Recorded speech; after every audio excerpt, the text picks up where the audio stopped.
Hello, my dear people. Hope everybody is good and doing great. இன்னைக்கான topic என்னன்னா common mistakes along with that ஒரு vocab.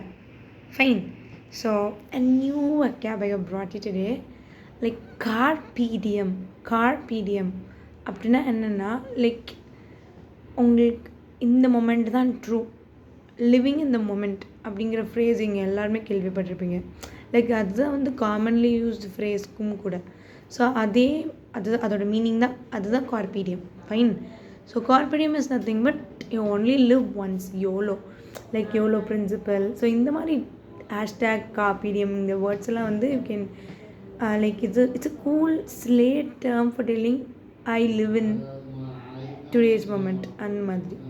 ஏன்னா so இதெல்லாம் Instagram, bio, ஸ்னாப்டியூப் எல்லாத்துலேயும், snap சாட்டு இந்த மாதிரியான சோஷியல் மீடியாஸில் உங்களை பாஷியாக காட்டணும் அப்படிங்கிறதுனா you can use this phrase. Okay, and then coming back to today's part of learning English which is easy peasy. First the common mistake என்ன பண்ணுவோன்னா இது ரிட்டனில் more probably we will do it. Did you buy அப்படின்னு இருக்கும்போது did plus pi என்ன ஆகும்னா பாட்னு மாறும்.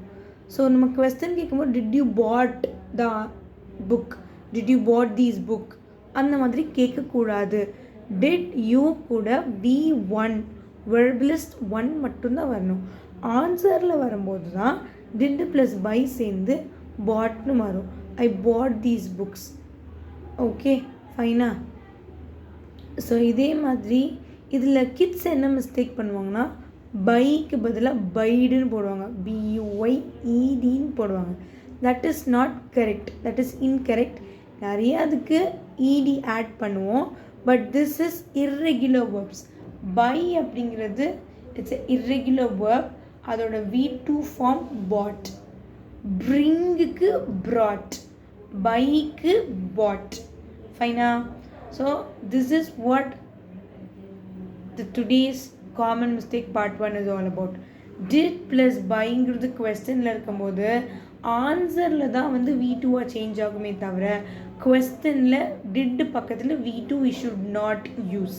Clear? Meet you all with even more common mistake that we do in our day-to-day life. Until then, this is your English sister signing off.